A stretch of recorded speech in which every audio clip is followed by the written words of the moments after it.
ኦሪት ዘዳግም ምዕራፍ 3 ተራ ቁጥር 1 ሙሴ እስራኤልን እንዲህ አላቸው፣ ተመልሰን በባሳን መንገድ ወጣን። የባሳን ንጉሥ አግም ሕዝቡም ሁሉ በኤድራይ ሊዋጉን ወጡ።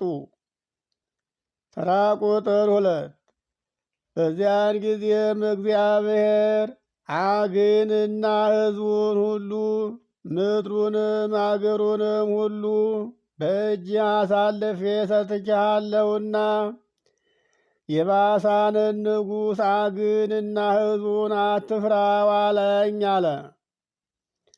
በሐሴቦን ይኖር በነበረው በአሞራውያን ንጉሥ በሴዎን ላይ እንዳደረክበት በእርሱም እንዲህ ታደርግበታለህ አለኝ አለ።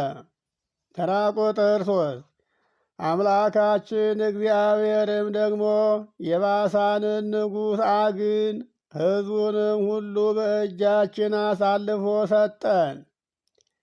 እኛም ደግሞ መታናቸው፣ አጠፋናቸው። አንድ ሰውስ እንኳ አምልጦ የተረፈ የለም፣ ሁሉም አልቀረም አለ። ተራ ቁጥር 4 በዚያን ጊዜም ከተሞቹን ሁሉ ወረስን። እኛ ያልወረስነው የለም። በባሳን ያለውን የአግን መንግሥት የአርጎብን ሀገር ሁሉ 60 ከተሞችን ወሰድን።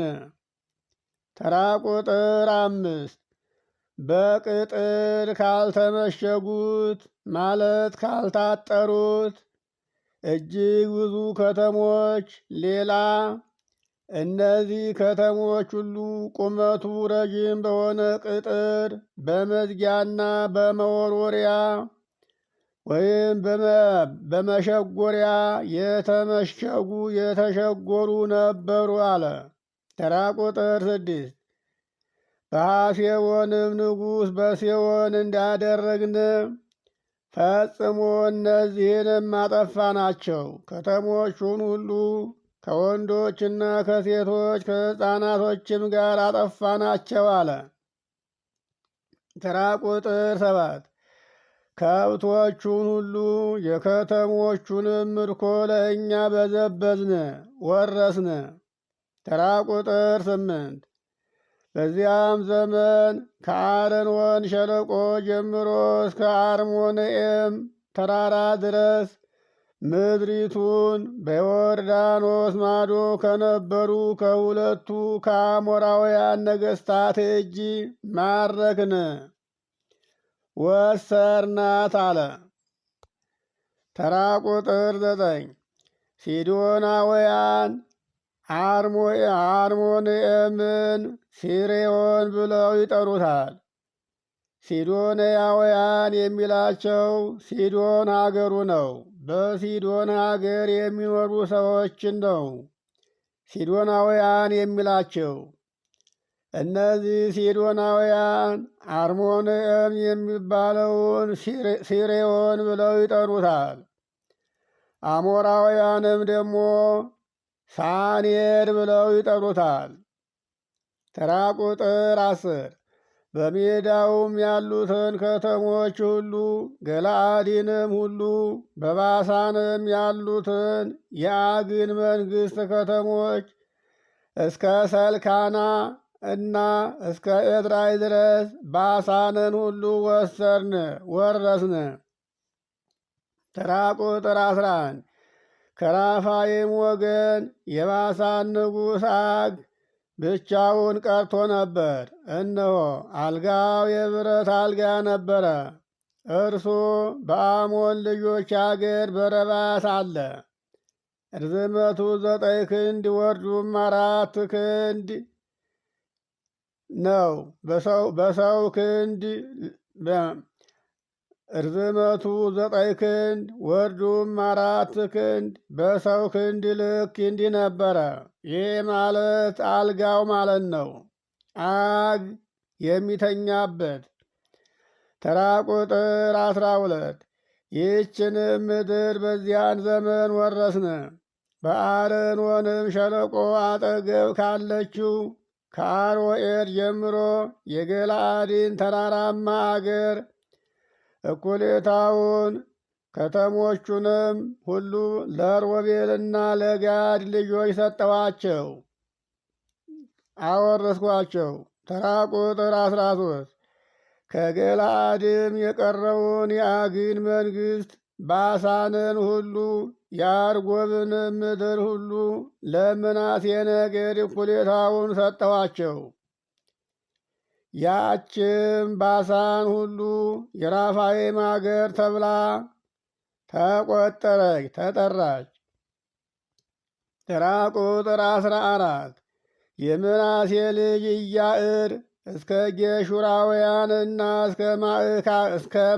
እስከ ማዕካታውያን ዳርቻ ድረስ የአርጎብን ምድር ሁሉ ወሰደ። ይችንም የባሳንን ምድር እስከ ዛሬ ድረስ በስሙ የኢያዕር መንደሮች ብሎ ጠራት። ተራ ቁጥር 15 ለማኪርም የገለአድን ሰጠሁት።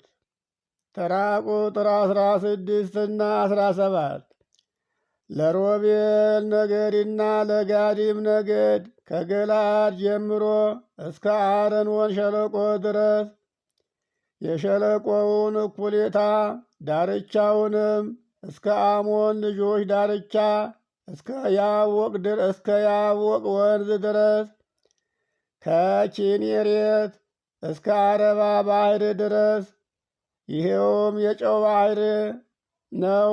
እስከ ጨው ባህር ድረስ ከፈስጋ ተራራ በታች ወደ ምስራቅ ያለውን አረባ ዮርዳኖስንም ዳሩንም ሁሉ ለሮቤልና ለጋድ ልጆች ሰጠኋቸው። ተራ ቁጥር 18 በዚያም ዘመን እንዲህ ብዬ አዘዝኳቸው። አምላካችሁ እግዚአብሔር ይህችን ምድር ርስት አድርጎ ሰጥቷችኋል። ግን መሳሪያችሁን ይዛችሁ እናንተ አርበኞች የሆናችሁት ሁሉ በወንድሞቻችሁ በእስራኤል ልጆች ፊት ዮርዳኖስን ተሻገሩ አልኳቸው። ዮርዳኖስን ትሻገራላችሁ አልኳቸው። ተራ ቁጥር 19 ነገር ግን እጅግ ብዙ ከብቶች እንዳሏችሁ አውቃለሁና ሴቶቻችሁና ልጆቻችሁ ከብቶቻችሁም ሁሉ በዚች በሰጠኋችሁ ከተማ ይቀመጡ አላቸው። ተራ ቁጥር 20 ይህውም እግዚአብሔር እናንተን እንዳሳረፋችሁ ወንድሞቻችሁንም እስከሚያሳርፋቸው ድረስ እነርሱም ደግሞ በዮርዳኖስ ማዶ አምላካችሁ እግዚአብሔር የሚሰጣቸውን ምድር እስከሚወርሱ ድረስ እንዳትለዩአቸው ነው አለ። ከዚያ በኋላ እናንተ ሁሉ ወደ ሰጠኋችሁ ወደ ርስታችሁ ትመለሳላችሁ አላቸው። ተራ ቁጥር 21 በዚያም ጊዜ ኢያሱን አምላካችሁ እግዚአብሔር በእነዚህ በሁለቱ ነገሥት ያደረገውን ሁሉ ዓይኖች አይተዋል። እንዲሁ በምታልፍባቸው በሚያጋጥሙ መንግሥታት ሁሉ ላይ እግዚአብሔር ያደርጋል፣ እግዚአብሔር ይሠራል አለ። ተራ ቁጥር 22 አምላካችሁ እግዚአብሔር እርሱ ስለ እናንተ ይዋጋልና ወደፊት የምታገኛቸውን ነገሥታት አትፍራቸው ብዬ አዝሃለሁ አለ። ተራ ቁጥር 23 በዚያም ዘመን እኔ ወደ እግዚአብሔር እንዲህ ብዬ ለመንኩኝ አለ። ሙሴ ነው። እኔ ወደ እግዚአብሔር እንዲህ ብዬ ለመንኩ አለ። ተራ ቁጥር 24 ጌታ እግዚአብሔር ሆይ ታላቅነትህን የጸናችውንም ክንድህን ለእኔ ለባሪያህ ማሳየት ጀምረሃል። በሰማይና በምድርም እንደ አንተ ሥራ እንደ አንተ ኃይል አድርጎ ይሠራ ዘንድ የሚችል አምላክ ማን ነው? የለም። ተራ ቁጥር 25 እኔ ልሻገር በዮርዳኖስም ማዶ ያለችውን መልካሚቱን ምድር ያንንም መልካሙን ተራራማውን አገር ሊባኖስንም ልይ አለ። እዚህ ላይ ሙሴ እግዚአብሔርን የለመነውን ልመና እናስተውል። እግዚአብሔር ዮርዳኖስን አትሻገርም፣ ከዮርዳኖስ ማዶ ያለችውን ምድረ ርስትን በእግርህ አትረግጣትም ብሎት ነበረ።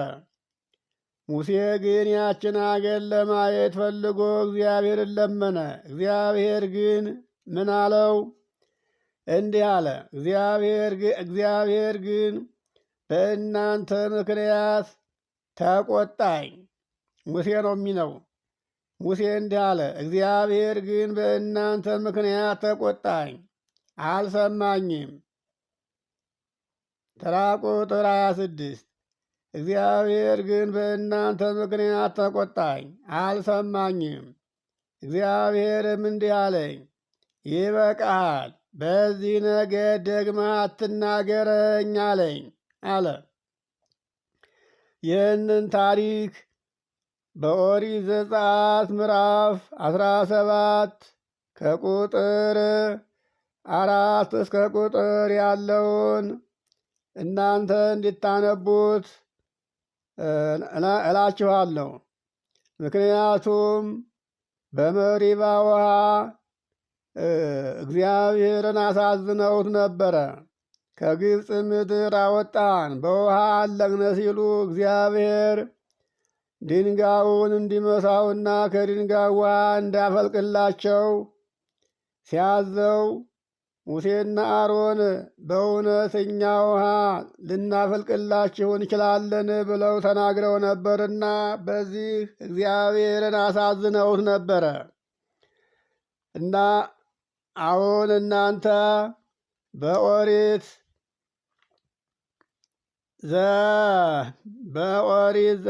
ዘጸአት ምዕራፍ 17 ቁጥር 4 እስከ 7 ያለውን አንቡት። እንደገና እኔ ግን ኦሪት ዘኍልቍ ምዕራፍ 20 ከቁጥር 4 እስከ 13 ያለውን እግዚአብሔር የተናገራቸውን አሰማችኋለሁ።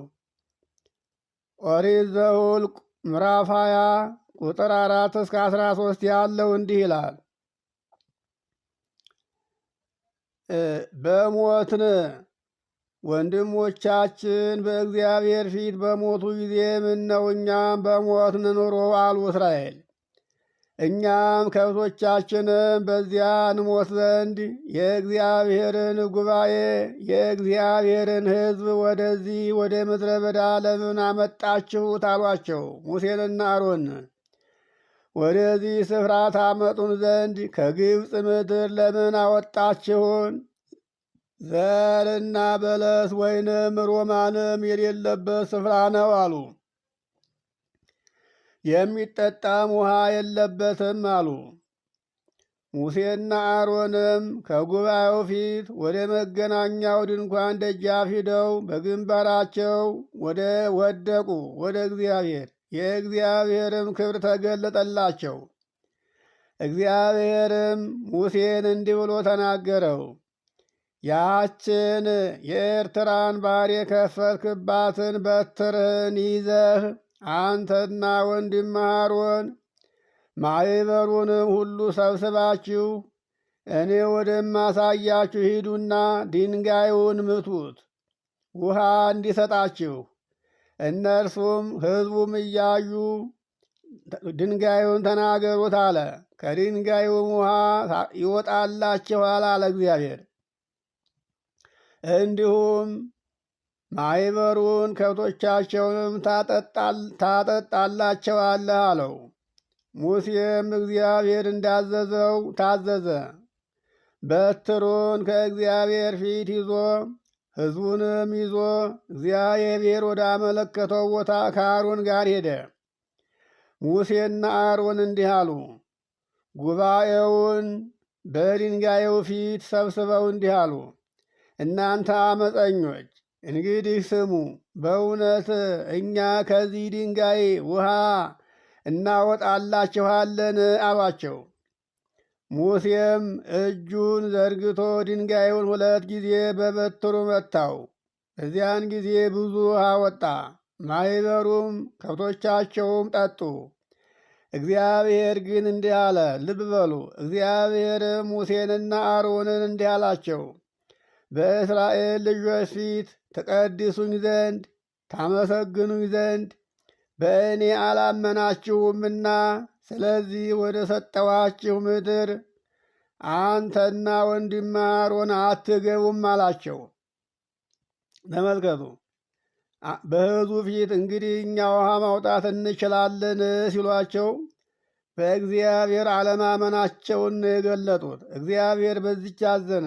እግዚአብሔር ያደርግላችኋል እመኑ ብለው ማሳመን ሲገባቸው እንግዲህ እኛ ውሃ ልናወጣ እንችላለን ብለው አስቆጡት እግዚአብሔርን። ምን አለ እግዚአብሔርም? በእኔ አላመናችሁምና ስለዚህ ወደ ሰጠኋችሁ ምድር ይህንን ሕዝብ ይዛችሁ አትገቡም አላቸው።